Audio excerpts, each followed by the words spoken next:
A black hole is coming straight for Earth. We could wait for it to gobble us up, but instead we're going to try to destroy it. We'll throw everything we can at this black hole, from nukes to advanced technology that we might not even have access to yet. Maybe we'll even try to throw a white hole at it. Is it even possible to destroy a black hole? You know what? Enough questions. We have a serious mission to accomplish, and if we don't, humanity will go extinct. This is What If, and here's what would happen if we destroyed a black hole. Okay, our first attempt at destroying this black hole will be to nuke it. We're going to collect every single nuke on Earth and launch them at this black hole that's speeding right toward us. This will produce energy equivalent to 425,000 times the atomic bombs of World War II. Now we know that the destructive blast of a nuke decimates anything, so all these nukes should do the trick, right? Well, not so fast. Black holes are tricky because what they do is consume like some kind of super hungry space giant. They want to suck up all the matter and energy that they can get their grubby little cosmic hands on. But let's try launching our nukes anyway. As they enter the black hole, you sit and wait for the massive EXP explosion that will destroy this celestial phenomenon. But instead of being destroyed, the black hole eats the nukes for a snack, and now it's more massive than before. Gee, great. Well, as the saying goes, that which doesn't kill a black hole only makes it stronger, or something like that. Bullets, lasers, and ginormous super weapons won't work either. So, is humanity just expected to suffer the fate of being gobbled up by the black hole? No, you are not going to let the human race die out.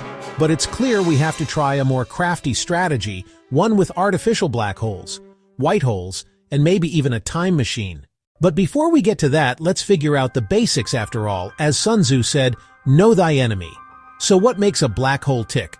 Black holes are these super dense areas in space, so dense and so gravitationally strong that not even light can escape them, and it's estimated that our Milky Way galaxy has 100 million of them. Now, a black hole can form in two different ways. One way is when a cloud of gas collapses. These types of black holes can be enormous, 1,000 to 100,000 times the mass of the Sun. And there's a second way. Stellar mass black holes form when a massive star explodes and dies, leaving behind a very dense core, which is the black hole. These are smaller, with masses just a few times that of our Sun. Now, what happens when we get a little bit closer? Well, as you approach the mouth of the black hole, you reach a boundary called the event horizon. And once you cross the event horizon, well, you're past the point of no return. Its pull is just too strong. Like I said, even light can't escape, and if you fell in feet first, you'd actually be stretched and squeezed simultaneously by the extreme gravity and pressure. The official term of what would happen to you is called spaghettification. Sadly, it's got nothing to do with meatballs or a nice bulligan sauce. The scary thing, of course, is that black holes are constantly growing bigger and bigger and bigger by swallowing more and more matter. And now it looks like Earth and all of humanity is on the menu. Oh, and one last thing about black holes: like many other objects in our universe, they have angular momentum. In other words, they spin and they have a charge associated with them.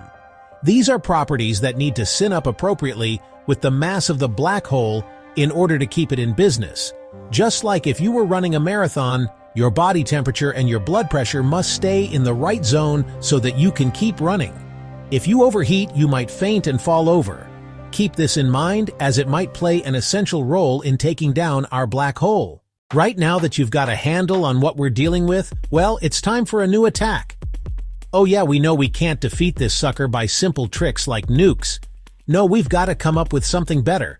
So, well, we're going to do something pretty crazy. Let's try making our own black hole and see if it can defeat the one coming after us. But how do we do this? Well, the first step is making our black hole out of antimatter. Antimatter is just like matter, but with all the opposite properties. It's like the arch nemesis of a black hole. Of course, there's the small problem of actually making a whole lot of antimatter, but no worries. We have the technology to pull this off. All you have to do is accelerate a bunch of protons until they're nearly at the speed of light, and then you fire them into a material like iridium. This collision knocks out some of the fast-moving antiprotons, and the antiprotons are then slowed down and focused to help create antimatter. Oh, and we'd probably need this antiproton gizmo floating in space to create an antimatter black hole at the right coordinates. Definitely a little tricky to pull up off. So what's going to happen when we crash our antimatter black hole into the regular black hole? Well, once these two forces crash, there'd be a mega explosion of pure energy. But unfortunately, it doesn't work as intended. The energy from our antimatter just gets vacuumed up by the regular black hole, and it's now even bigger. Okay, this is not looking good, and the black hole is getting closer and closer, and bigger, and we're running out of time. We've got to try something else, since the black hole is getting bigger from us feeding it.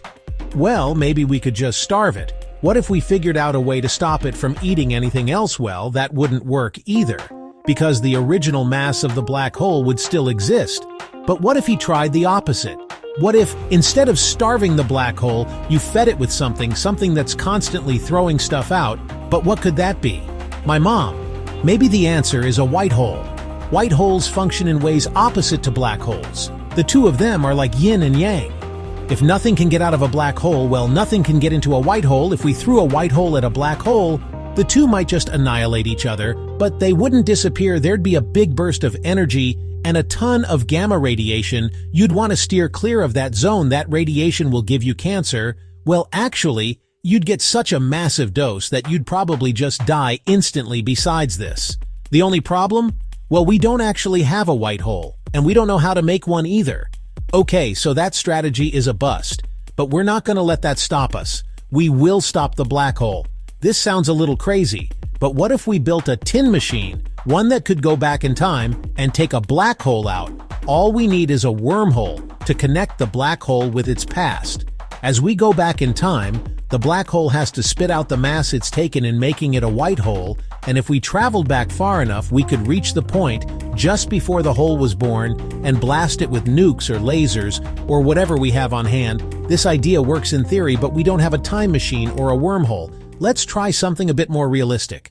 Alright, I got another idea. Maybe we can make a bomb that explodes spectacularly fast. I mean, faster than the speed of light. We need the speed because remember, even light can't escape a black hole, so we'd need an explosion with escape velocity faster than the speed of light to blast out of there. If we did this, it might blow the black hole apart. The only hitch is we don't have a bomb that explodes that fast.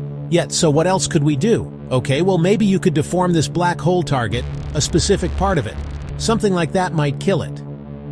Well, guess what? We've got 4 different deformation options. How about attacking what lies at the heart of a black hole, that is its density?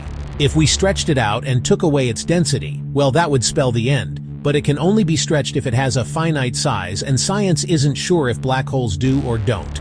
The problem is, we're not 100% sure about the exact nature of what's inside the black hole. Is it a super dense, stretchable object or region where space-time curves which would not be stretchable?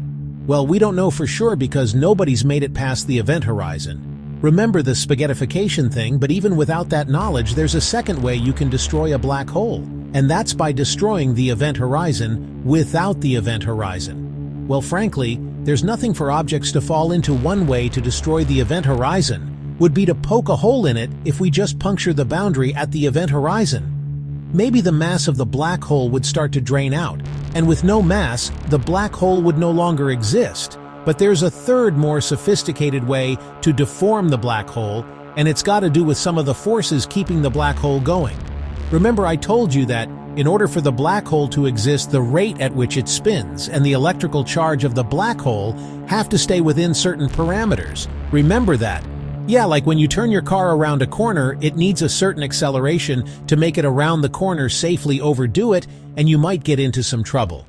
Well, we want to destroy the black hole, so we're going to mess with these parameters. What if we increase the spin and amped up the charge of the black hole so much that its equilibrium broke down? This could be the final answer to destroying our black hole, or we end up destroying the universe. So let's try something else now. Could we just slow the spin of the black hole? Sure, we can extract energy from the black hole by dropping things into the event horizon. This will make the black hole rotate more slowly.